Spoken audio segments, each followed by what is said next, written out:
While we're talking about primaries, there are a couple people that care about primaries on the left side of the U.S. government. One of them is Bernie Sanders.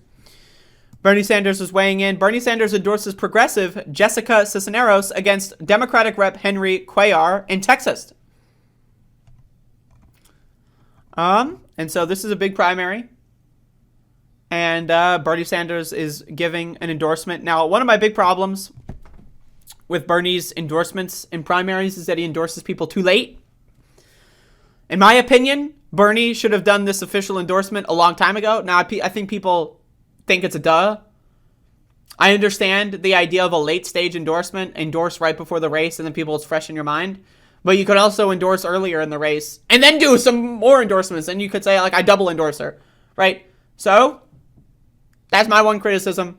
I think Bernie needs to endorse people way sooner. That's my opinion. But either way, this is good. Vermont Senator Bernie Sanders, again, an independent, is doing more work for Democratic Party politics than the leaders of the Democratic Party. Let that sink in. An independent is doing more work for Democrats than the leaders of the party. How is that even possible? Endorsed Jessica Cisneros bid to unseat Texas Democratic Rep. Henry Cuellar as early voting in the state begins ahead of the March 1 primary election. One of the big reasons why you need to endorse early is fundraising and money. Endorse early, get the fundraising machine going, get these people a fuckload of money, and then endorse again, endorse a third time, endorse a fifth time, do giant campaign route. Like, I don't know. I'm not a fan of this late stage endorsement stuff. I'm just saying. Cisneros, 28, fell narrowly short of defeating Cuellar in a 2020 primary decided by fewer than 3,000 votes. Cuellar, who has represented the district since 2005, is an aggressive critic of the progressive left and last remaining Democrat in the House who has consistently voted against abortion rights. An anti-abortion Democrat. Let that sink in. The Democratic Party machine put their money behind this guy that wants to ban abortion.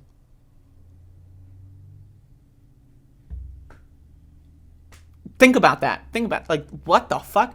Jessica knows their real change comes from the bottom on up, not the top on down. Whenever Bernie says that, I always have that first 2020 campaign ad where he starts off by saying this phrase here. This is one of his favorites. Remember his first 2020 campaign ad where he starts off and it's like, oh my God. Anyway, Sanders said in a statement, "She will fight for the working class in Congress, and together we will build a movement to transform this nation so that it works for all of our people." The race took a twist in mid-January when the FBI launched searches of Cuellar's home and campaign headquarters in Laredo. The specific purpose of the raids remains unclear, but Cuellar has said the investigation will show that there was no wrongdoing on my part and would not deter him from seeking another term. Let me be clear, blah, blah, blah, fuck him. Sanders has also endorsed Cisneros over Cuellar 2 years ago. Since then, Cuellar has emerged as a vocal adversary of leading out of fuck him. Cisneros, in a statement, welcomed Sanders' support. We're taking on Cuellar's Republican corporate backers with a positive vision for South Texas, which includes delivering on Medicare for all, reproductive freedom, and good-paying union jobs. Ocasio-Cortez campaigned over the weekend for Cisneros and Democrat Greg Kasser, who is running in the 35th Congressional District primary. I don't know who they are. Maybe I'll look into them. Its current representative, Democratic Rep. Lloyd Doggett, is seeking a shift to the newly created 37th District. Cuellar ripped Ocasio-Cortez. Who cares? Fuck Cuellar. Ocasio-Cortez fired back in a tweet saying, "Did you know that Cuellar is an anti-choice Dem in a state where women and LGBTQ repro rights are under attack? District has only gotten bluer, too. It's 2022. We don't really have to settle for rock bottom." So, yeah. So, AOC doing a good job there. Fuck this guy.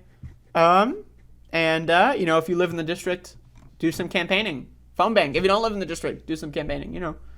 It's important stuff. So, again, primary elections are extremely important when it comes to electoral politics. If you're going to be talking about electoral politics and you're not talking about primary elections, you are wasting everyone's time.